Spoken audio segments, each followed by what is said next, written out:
everyone, welcome to Mission 360. In this video, we'll be continuing our chapter, The Indian Constitution of Social and Political Life, Class 8th. तो in this chapter, we have reached to the end of the chapter.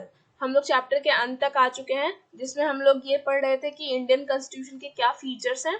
हम लोग last feature जो देखने वाले हैं वो है secularism. ठीक है. अब इंडिया में ऐसा नहीं है कि इंडिया कोई भी एक पर्टिकुलर रिलीजन को फेवर करता है या प्रमोट करता है या फिर कोई भी एक पर्टिकुलर रिलीजन है जो कि उसका ऑफिशियल रिलीजन है. नहीं, यहाँ पर सभी, इंडिया एक सेकुलर स्टेट है, यानी वो कोई भी एक रिलीजन को प्रमोट नहीं करता, ऑफिशियल नहीं बनाता या फिर कोई भी एक रिलीजन को एज अ स्टेट रिलीजन नहीं रखता. जैसे कि एग्जाम्पल अगर ले पाकिस्तान का, तो Pakistan is a Muslim nation. उसने ये ऑफिशियली कहा हुआ है कि उसका जो ऑफिशियल रिलीजन है वो मुस्लिम है. ठीक है. फिर कई ऐसी कंट्रीज हैं जो कि क्रिश्चियन कंट्रीज हैं, उन्होंने ये ऑफिशियली कहा हुआ है कि वो क्रिश्चियन कंट्रीज हैं. लेकिन इंडिया ऐसा कुछ भी क्लेम नहीं करता कि वो एक पर्टिकुलर रिलीजन की कंट्री है. नहीं, ये सभी की कंट्री है और ये एक सेकुलर स्टेट है. यहाँ पर आप चाहें तो कोई धर्म फॉलो करें, आप चाहें तो कोई धर्म फॉलो ना करें, आप चाहें तो आप हिंदू से आपको मन है मुस्लिम बनने का तो आप मुस्लिम बन जाएं, आप मुस्लिम थे आपका मन है हिंदू बनने का तो आप हिंदू बन जाएं, आपको जैन धर्म फॉलो करना है आप जैन धर्म फॉलो करिए, आपको बुद्ध धर्म फॉलो करना है आप बुद्ध धर्म फॉलो करिए. इंडिया एक सेकुलर स्टेट है. आपको यहाँ कंप्लीट फ्रीडम है किसी भी रिलीजन को फॉलो करने की, किसी भी रिलीजन को प्रोफेस करने की, किसी भी रिलीजन को प्रोपोगेट करने की, और कोई भी ऑफिशियल रिलीजन नहीं है हमारी कंट्री का. ठीक है. स्टेट हमारा कोई भी, यानी स्टेट गवर्नमेंट नहीं, that group of सोवर्जन people who live in a defined territory. ठीक है. तो वो जो डेफिनेशन हमने पढ़ी थी, तो हमारा स्टेट कोई भी रिलीजन को ऑफिशियल बना करके नहीं प्रेजेंट करता है. ठीक है.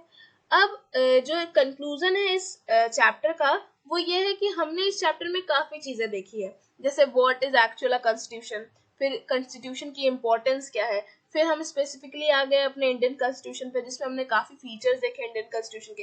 Federalism, parliamentary form of government, separation of powers, फिर फंडामेंटल राइट्स, फिर सेकुलरिज्म. तो ये सारी चीजें हमें क्या दिखा रही हैं कि जो हमारी हिस्ट्री रही है उसने काफी हद तक इन्फ्लुएंस किया है कि हमारा कॉन्स्टिट्यूशन कैसा होगा.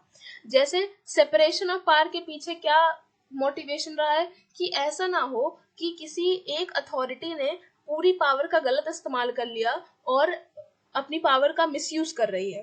कि इसलिए चेक एंड बैलेंस मेंटेन करने के लिए हमारे पास डिफरेंट पार्ट्स हैं गवर्नमेंट के, लेजिस्लेचर, एग्जीक्यूटिव, जुडिशरी.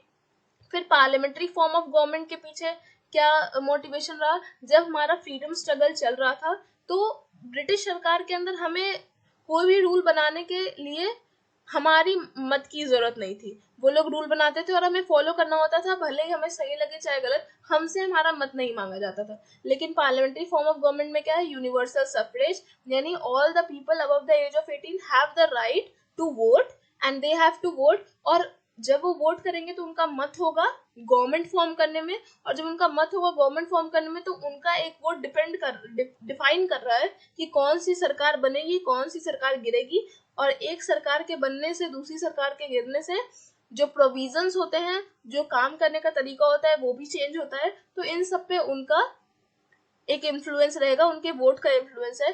फिर फेडरलिज्म क्योंकि इंडिया एक बहुत ही वास्ट कंट्री है तो ऐसा नहीं हो सकता कि कोई एक गवर्नमेंट है जो कि न्यू दिल्ली में बैठी हुई है और वो पूरे इंडिया को गवर्न कर ले. नहीं, उसे नहीं पता चलेगा कि तमिलनाडु के पीपल का क्या इंटरेस्ट है, उसे नहीं पता चलेगा कि गुजरात के लोगों का क्या इंटरेस्ट है. इसलिए सेपरेट स्टेट गवर्नमेंट है जो कि अपने यहाँ के अपनी लोकल, यानी अपने स्टेट का ध्यान रखती हैं, अपने स्टेट के रूल्स बनाती हैं. ये था फेडरलिज्म.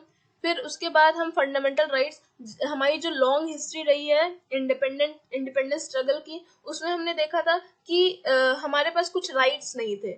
हम ब्रिटिश सरकार ने जो कहा हमें वही फॉलो करना होता था, हमें वही करना होता था. हम अपनी आवाज नहीं उठा सकते थे कि हाँ हमारे साथ गलत हो रहा है. तो ये मोटिवेशन रहा फंडामेंटल राइट्स देने का. फंडामेंटल राइट्स के भी दो ऑब्जेक्टिव्स हैं. एक तो वो सभी को इक्वल प्रोटेक्शन प्रोवाइड करेगा, सबके पास ये राइट होगा कि वो अपनी आवाज उठा सके अगर उनके साथ कुछ भी गलत हो रहा है या उन्हें कोई भी राइट नहीं मिल रहा है.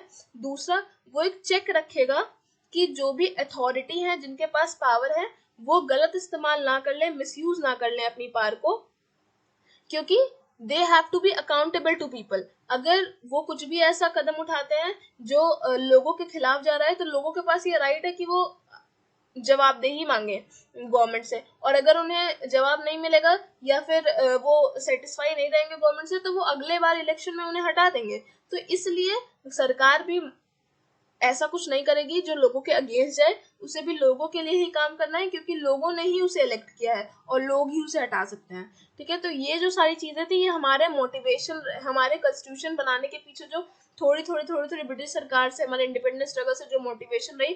तो एक कंट्री का जो हिस्ट्री होती है, कंट्री की जो हिस्ट्री होती है, वो उसके प्रेजेंट को डिफाइन करती है। मतलब कि प्रेजेंट में उसके पास क्या रूल्स होंगे, क्या प्रोविजंस होंगे, किस तरह से वो रन हो रही होगी, वो उसकी हिस्ट्री की लर्निंग पे डिपेंड करता है। और कॉन्स्टिट्यूशन इज वेरी इंपॉर्टेंट। जैसे एक फुटबॉल का गेम है, उसमें अगर हम रूल्स चेंज कर दें कि भाई पैर से मार करके गोल नहीं करना है, हाथ से मार के गोल करना है, तो वो पूरा गेम चेंज हो जाएगा। उसी तरह से अगर हम अपने कॉन्स्टिट्यूशन में काफी चीजें चेंज कर दें, तो जो पूरा फॉर्म ऑफ गवर्नमेंट है, पूरा जो हमारी पॉलिटी है, वो भी चेंज हो सकती है। ठीक है, लेकिन Indian constitution is very inclusive. Indian constitution में पिछले कई सालों में बहुत सारे अमेंडमेंट्स हुए हैं फॉर गुड ऑफ पीपल। ठीक है, बहुत सारे न्यू कंसर्न्स ऑफ पॉलिटी को इंक्लूड किया गया है। ठीक है, लेकिन एक मेजर चेंज जो कॉन्स्टिट्यूशन में लाया जा सकता है, वो इंडिया में नहीं लाया गया है। अमेंडमेंट्स किए गए, छोटे छोटे चेंजेस किए गए for the good of people. Major change, जैसे major change is something like कि हम डेमोक्रेसी का सिस्टम चेंज कर सके, तो ऐसा कुछ चेंज हमारे कॉन्स्टिट्यूशन में पॉसिबल भी नहीं है, क्योंकि एक बहुत ही लंबा प्रोसीजर होता है डिसीजन मेकिंग का। मेजोरिटी चाहिए होती है, मेजोरिटी का सपोर्ट चाहिए होता है, तो वो सब इज नॉट दैट पॉसिबल। पर एक एग्जाम्पल भी रहा है।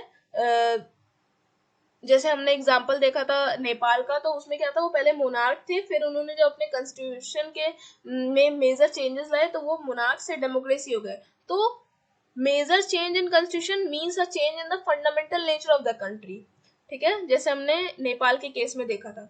अब इसमें ये भी लिखा हुआ है चैप्टर के कंक्लूजन में कि different features of Indian constitution जो कि हमने पढ़े, जैसे federalism, separation of power, parliamentary form of government, फिर फंडामेंटल राइट्स, फिर सेकुलरिज्म, ये अभी हो सकता है कि उतना अच्छे से आप ग्रास्प ना कर पाए हो, उतना अच्छे से आपकी समझ ना आई हो। लेकिन धीरे धीरे जब हम चैप्टर में, हम इस बुक में, हम पॉलिटिकल साइंस के चैप्टर में आगे बढ़ेंगे, तो हम सीखते जाएंगे क्या एक एक चीज का। अभी हम फेडरलिज्म के बारे में बहुत बेहतर तरीके से जानेंगे, सेपरेशन ऑफ पावर के बारे में बहुत अच्छे तरीके से जानेंगे, फिर हम फंडामेंटल राइट्स को भी बहुत अच्छे वास्ट लेवल पे पढ़ेंगे। तो सारी चीजें अच्छे से समझ आती जाएंगी। और अब हम नेक्स्ट चैप्टर स्टार्ट करेंगे क्लास 8th का। Until then, keep reading the chapters, keep seeing the videos, learn more and more. Thank you.